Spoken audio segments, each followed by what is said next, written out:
So let us say how to import the video or any other assets like images, music in Adobe Premiere Pro project. So basically what you have to do is that you have to drag all those files right here in this project panel. So you can see that I have already dragged and dropped some files over here. So all you have to do is just go to the directory where your files are, and then you can just drag and drop it over here. Okay,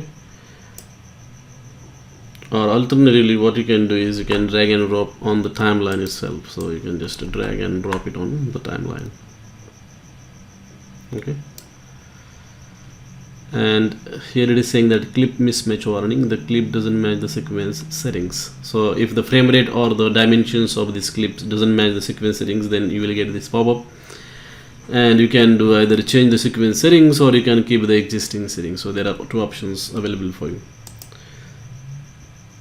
That's it. That is how you can import these clips, videos. So basically any asset can be imported that way. Just drag and drop either in this project panel or in the timeline directly. Thanks for watching.